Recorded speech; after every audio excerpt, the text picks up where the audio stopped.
अवंतिका ये सुनकर अंदर आकर सोफे पर बैठ गई। उसकी आंखों से आंसू बह रहे थे। शिखर भी उसके पीछे अंदर आया। उसने कहा, अरे तुम भी कहाँ इन गांव वालों की बातों में आ जाती हो, मॉडर्न होते हुए भी भूत प्रेतों में विश्वास रखती हो। अवंतिका ने कहा, तुम्हें तो कुछ समझाना ही बेकार है। जब तक हमारे साथ कुछ बुरा नहीं हो जाता तुम्हें कुछ समझ नहीं आएगा। दोनों बातें कर ही रहे थे तभी रौनक आया। क्या हुआ भाभी? अवंतिका ने उसे सारी बात बता दी। ये सुनकर रौनक के पसीने छूट गए। वो बोला, हाँ भाभी मैंने भी ये किस्से सुने तो हैं। अवंतिका ने कहा, ये बात अपने भैया को समझाओ। इन्हें समझ नहीं आ रहा कि हम कितनी बड़ी मुसीबत में फंस गए हैं। शिखर कुछ बोल नहीं पा रहा था। शायद उसे एहसास था कि उसने गलत तो किया है जिसकी सजा भुगतने के लिए वह तैयार था। शिखर ने कहा, चलो तुम दोनों की बात मान लेते हैं। लेकिन अब करना क्या है? अवंतिका जैसे बस यही सुनना चाहती थी। उसने तुरंत कहा, सबसे पहले इस गाड़ी को ठिकाने लगाओ, या तो इसे बेच दो, कहीं ले जाकर आग लगा दो। दोनों भाई मिलकर गाड़ी को आग लगाने की सोचते हैं, क्योंकि इस छोटी सी जगह में गाड़ी बेचना बहुत कठिन था। दोनों गाड़ी को एक सुनसान जगह ले जाकर आग लगा देते हैं। शिखर अपनी कार को जलते हुए देखकर रो रहा था। लेकिन रौनक ने उसे समझाया, भैया हम सही सलामत रहे तो इससे बड़ी गाड़ी खरीद लेंगे। दोनों शाम तक घर आ जाते हैं। अवंतिका खाना बनाकर तैयार कर चुकी थी। अवंतिका ने घर में घुसते ही पूछा, क्या हुआ, हो गया काम?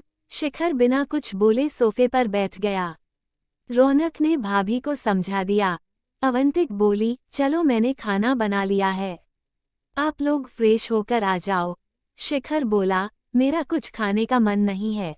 रौनक बोला, भैया कल से आपने कुछ नहीं खाया, भूखे रहने से क्या होगा, खाना खाओगे तो सोचने की शक्ति मिलेगी। कुछ देर बाद तीनों डाइनिंग टेबल पर बैठे थे। खाना खाने के बाद शिखर और रौनक दोनों छत पर टहलने चले जाते हैं। क्योंकि अवंतिका ने बाहर जाने के लिए मना कर दिया था, शिखर और रौनक दोनों छत पर घूम रहे थे। अचानक शिखर की नज़र पहाड़ों के बीच में उस रास्ते पर जाती है जो जंगल को जाता है। उसे देखकर शिखर चिल्लाने लगता है, मैंने कुछ नहीं किया, मुझे छोड़ दो, मुझे छोड़ दो। रौनक उसे संभालता है, भैया क्या बात है, क्यों चिल्ला रहे हो? शिखर कहता है, वो मुझे बुला रहा है, वो मुझे मार देगा।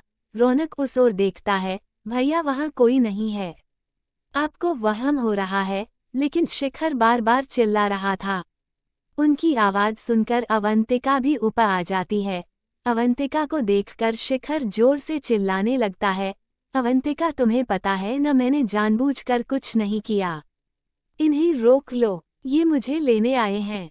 अवंतिका बोली, शिखर वहाँ कोई नहीं है, तुम्हें क्या दिख रहा है? रौनक इन्हें नीचे ले चलो।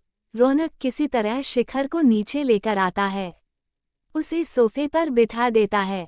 शिखर सर झुकाए बैठा था। रौनक ने कहा, भैया क्या दिख रहा था, कौन था वहाँ? शिखर कुछ नहीं बोल रहा था। अवंतिका भागकर किचन से पानी लाई, उसने शिखर को पीने के लिए पानी दिया। शिखर ने पानी पिया और फिर बताना शुरू किया। शिखर ने कहा, मुझे वहाँ जंगल के रास्ते पर वही आदमी दिखाई दिया, उसके पीछे 2 काले साए और थे, वो मुझे घूर रहा था। उसकी लाल लाल आंखें देखकर मैं डर गया। वह बहुत गुस्से में था, उसने मुझे देख लिया है, अब वो मुझे नहीं छोड़ेगा। रौनक ने कहा, भैया वहाँ कोई नहीं था, मैंने भी देखा था, आप कल सो नहीं पाए हैं इसलिए आपको ये सब वहम हो रहा है। अवंतिका और रौनक मिलकर शिखर को समझा रहे थे, लेकिन शिखर ने जो कहा उसे सुनकर दोनों के होश उड़ गए। जब हम कार को आग के हवाले कर रहे थे, ठीक उसी समय वो मेरे पीछे खड़ा दिखाई दे रहा था। मुझे ऐसा महसूस हुआ, लेकिन मैंने सोचा कि यह मेरा वहम होगा। मैंने कई बार मुड़कर देखा लेकिन वहाँ कोई नहीं था। लेकिन मैं जैसे ही कार को देख रहा था, मैं रो रहा था। वह मेरे पीछे खड़े होकर हंस रहा था, जैसे उसका बदला पूरा होने वाला है।